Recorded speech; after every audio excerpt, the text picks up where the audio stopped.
Chapter 75, The Method of Extinguishing Pain. At one time, the Buddha lived in the Garden of Solitude in the Gion Grove of the Acropolis. One day, the Buddha said to his monks, disciples, "How should those who practice to eliminate all suffering think? How should they think?"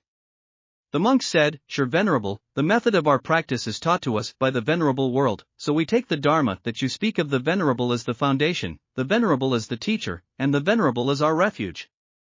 If you can explain these teachings to us, then after we listen to your teachings, we will practice according to what you say." The Buddha said, "Disciples, listen carefully and think carefully. Only when you understand the dependent origin method that Rulai talked about before can you understand what Rulai is saying today, and Rulai is going to start speaking now." The monks replied, "Sure, Zuan, we will listen carefully to what you say, we will think carefully, and I respectfully ask you to speak for us." The Buddha said, "Disciples, you should think and think like this. What are the causes of the different kinds of suffering that arise from people or beings born in this world, such as the pain of old age? How does suffering gather, form, and appear? What are the prerequisites for the production of these sufferings? What is the root cause of suffering? When something exists, there will be the pain of old death. When what does not exist, the pain of old age is extinguished, disappears, and does not exist. When you think about these questions, immediately tell yourselves that birth is the cause of the different kinds of suffering that arise from people or beings born into this world. Birth gathers, forms, and appears, and there will be painful gatherings, formations, and appearances. Birth is a prerequisite for suffering. Birth is the source of suffering. When life exists, there will be the pain of old death, and when life does not exist, there will be no pain of old death. In this way, you will understand the pain of old death, and understand the gathering, formation, and emergence of the pain of old death. I understand the extinction of the pain of old death, and understand the practice method of extinguishing the pain of old death. To think and study like this is to practice according to the Dhamma. Disciples, if you practice in this way, you can extinguish the pain of old age and death, and you can extinguish all suffering. From this, you further think and think, so what is the cause of birth? How does birth gather, form, and appear? What are the prerequisites for the emergence of birth? What is the root cause of birth? When what exists, there will be birth. When what does not exist, birth will be destroyed, disappeared, and does not exist. When you think about these questions, you must immediately tell yourself, yes is the cause of birth.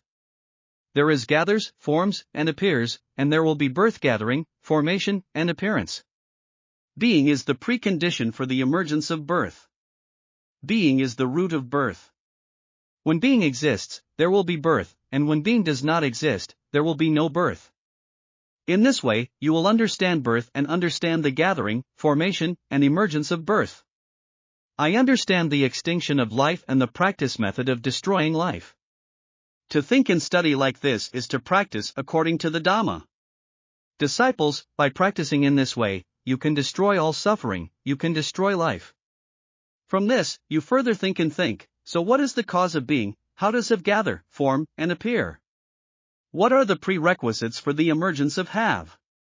What is the root cause of have? When what exists, there will be being. When what does not exist, have will be destroyed, disappeared, and does not exist?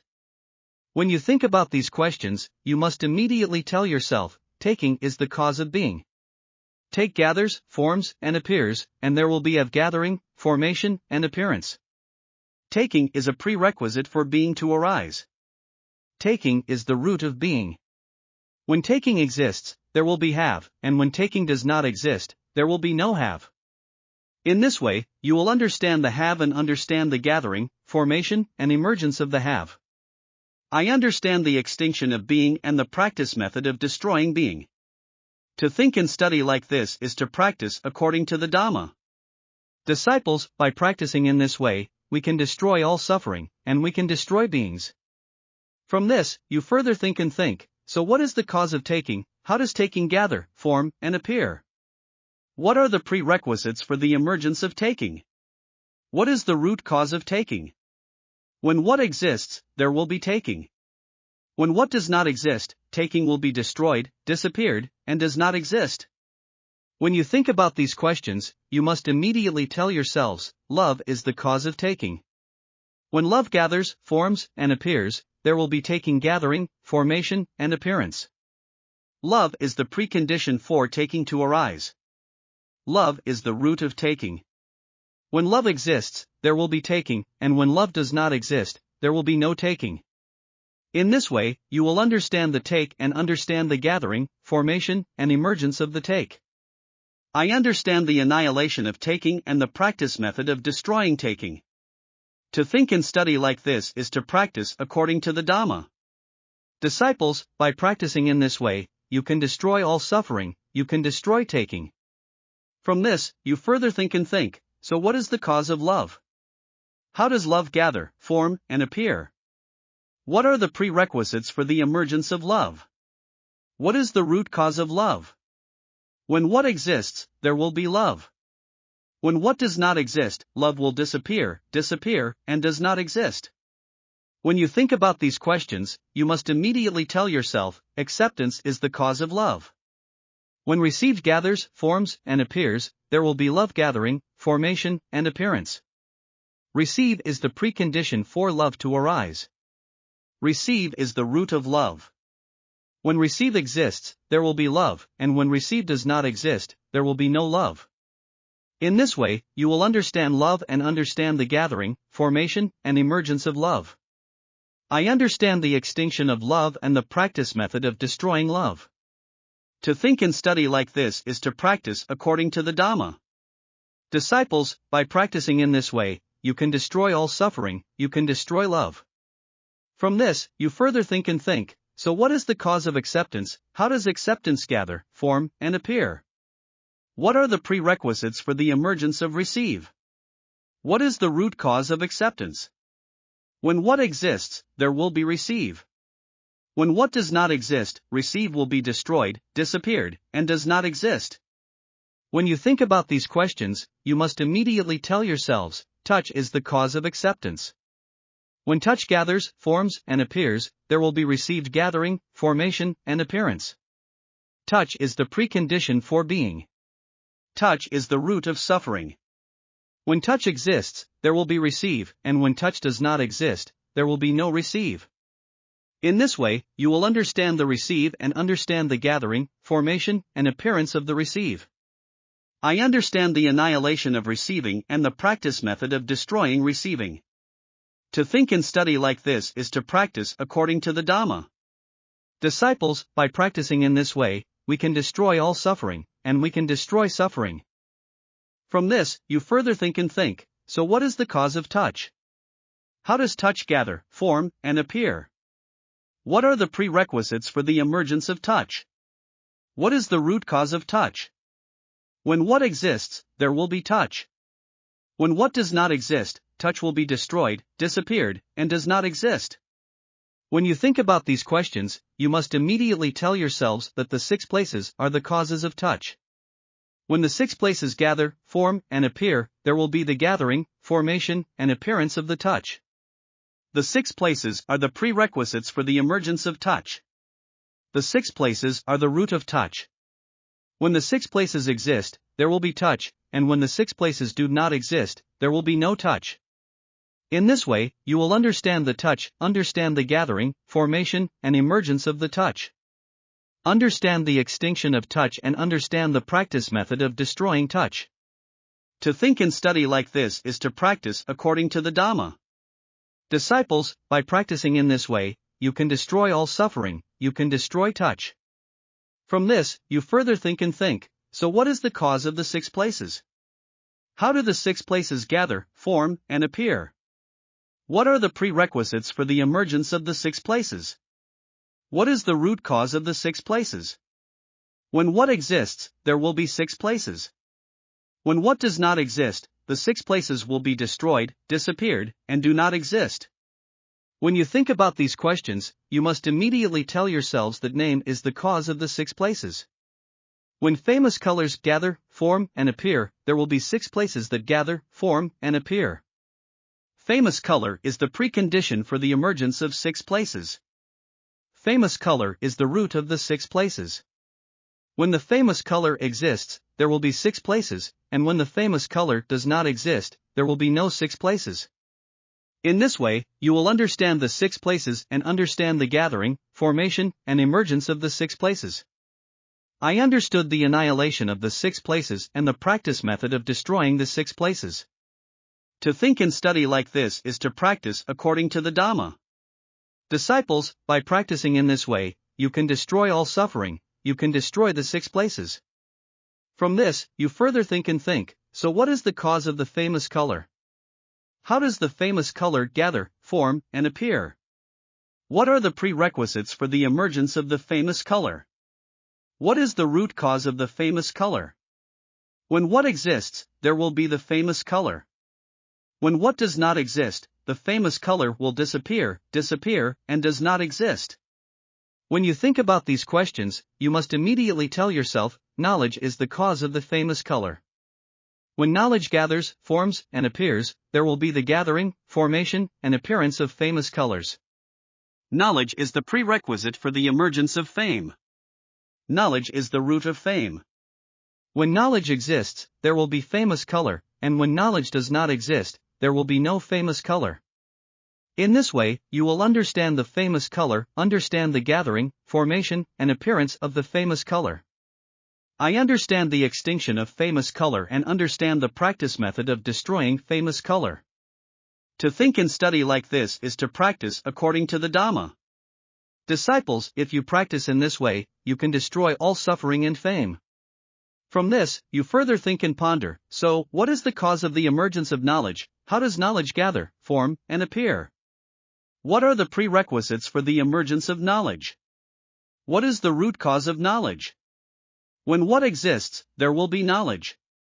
When what does not exist, knowledge will be destroyed, disappeared, and does not exist. When you think about these problems, you must immediately tell yourselves, action is the cause of knowledge. When action gathers, forms, and appears, there will be the gathering, formation, and emergence of knowledge. Doing is the precondition for the emergence of knowledge. Doing is the root of knowledge. When action exists, there will be knowledge, and when action does not exist, there will be no knowledge. In this way, you will understand knowledge and understand the gathering, formation, and emergence of knowledge. Understand the extinction of knowledge and understand the practice method of destroying knowledge. To think and study like this is to practice according to the Dhamma. Disciples, if you practice in this way, you can destroy all suffering, you can destroy knowledge. From this, you further think and think, so what is the cause of action? How does action gather, form, and appear? What are the prerequisites for the emergence of action? What is the root cause of action? When what exists, there will be action. When what does not exist, action will be destroyed, disappeared, and does not exist. When you think about these questions, you must immediately tell yourselves, confusion is the cause of action. When confusion gathers, forms, and appears, there will be walking, gathering, forming, and appearing. Confusion is the precondition for doing to arise. Confusion is the root cause of doing. When confusion exists, there will be action, and when confusion does not exist, there will be no action.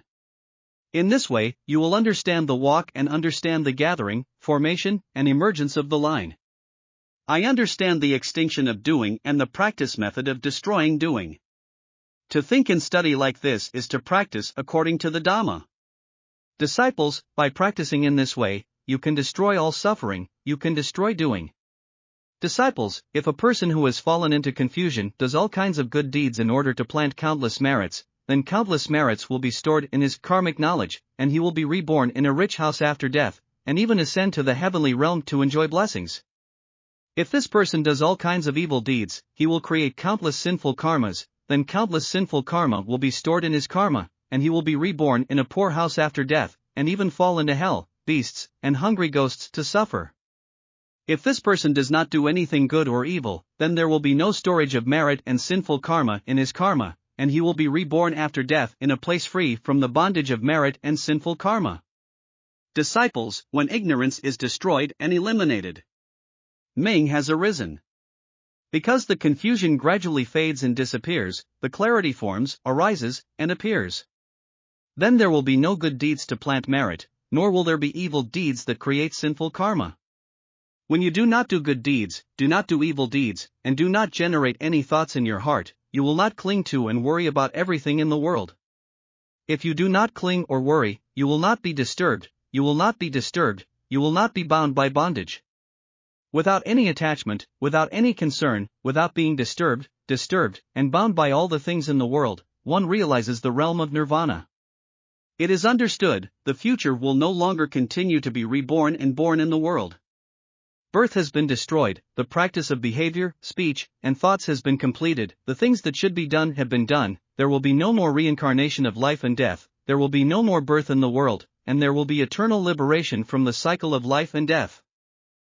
If you feel happy feelings, tell yourself, these happy feelings cannot exist forever, they cannot remain the same forever, these happy feelings are subject to change at any time, they are impermanent. So you will not cling and worry about these happy feelings. Because you know, there is nothing to be happy about, happiness is only a momentary feeling. It won't be long before the feeling of happiness disappears and disappears. If you feel painful feelings, tell yourself, these painful feelings cannot exist forever, they cannot remain unchanged forever, these painful feelings are subject to change at any time, they are impermanent. So you will not cling and worry about these painful feelings. Because you know, there is nothing to suffer, pain is only a momentary feeling. It won't be long before the painful feelings disappear and disappear. If you feel unhappy feelings, tell yourself, these unbitter feelings cannot exist forever, they cannot remain unchanged forever, these unbitter feelings are subject to change at any time, they are impermanent. So you will not cling and worry about these unbitter feelings. Because you know, there is nothing to remember about not being bitter or unhappy, and not being bitter and unhappy is only a feeling for a while. It won't be long before the feeling of unhappiness disappears and disappears. When you feel pleasure, pain, and unhappiness, you have to leave these feelings, and you have to stop clinging to and worrying about these feelings. You should visualize what you feel when your body dies, you should visualize what you feel at the end of your own life, and you should visualize, when my body dies, when my life ends, all my feelings will disappear and disappear.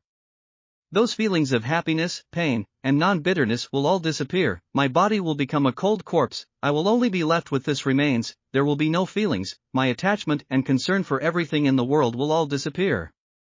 Disciples, just like a person who takes out all kinds of steaming ceramic utensils from the kiln where ceramics are fired, and places these ceramic utensils flat on the ground, the heat and temperature of these ceramics will slowly decrease, and finally keep in line with the temperature outside. In the same way, disciples, when you visualize what you feel when your body dies, when you visualize what you feel at the end of your life, you will understand, when my body dies, when my life ends, all my feelings will disappear and be destroyed. My feelings of happiness, pain, and non-bitterness will disappear.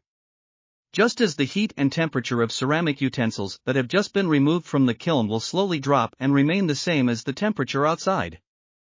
My body will also become a cold corpse, and I will only be left with this remains, and I will not feel anything. My attachment and concern for everything in the world will come to naught.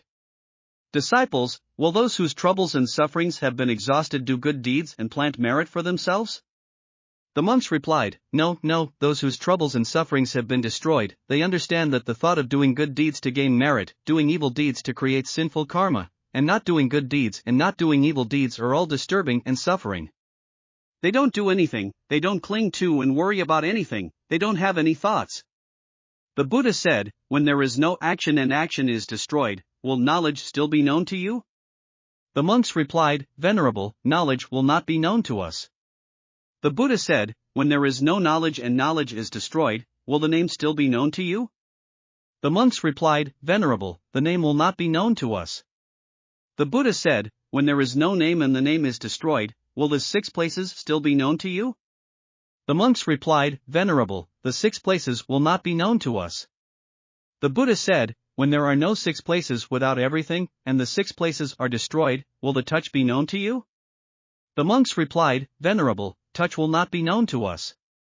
The Buddha said, when there is no touch and the touch is destroyed, will the receive be known to you? The monks replied, Venerable, we will not know about it. The Buddha said, when there is no receiving and receiving is destroyed, will love still be known to you? The monks replied, Venerable, love will not be known to us. The Buddha said, when there is no love and love is destroyed, will you know it? The monks replied, Venerable, we will not know about taking. The Buddha said, when there is no taking and taking is destroyed, will have still be known to you? The monks replied, Venerable, there is no knowledge of us. The Buddha said, when there is no being and being is destroyed, will life be known to you? The monks replied, Venerable, life will not be known to us. The Buddha said, when there is no life and life is destroyed, will old death still be known to you? The monks replied, Sherzuan, old death will not be known to us. The Buddha said, Disciples, you answered very well, and that's it, this is the practice of eliminating the troubles and sufferings of the world. Disciples, you must trust Rulai, and the Dharma that Rulai said to you is the true realization of Rulai's past practice, and Rulai's practice of attaining enlightenment and other enlightened Buddha fruits in this way, and if this is how you reach the realm of immortal and immortal nirvana, do not doubt, and develop a firm faith in the Dharma that Rulai said. This is the practice of eternal liberation from the cycle of life and death. This is the practice method to reach the realm of immortal and immortal nirvana. This is the practice of attaining supreme enlightenment. You should practice according to the Dhamma as we are talking about today. After the Buddha's teachings, the monks who listened to the teachings all paid homage to the Buddha again, praising the immeasurable merits of the Buddha's teachings, and they all practiced according to the Buddha's teachings.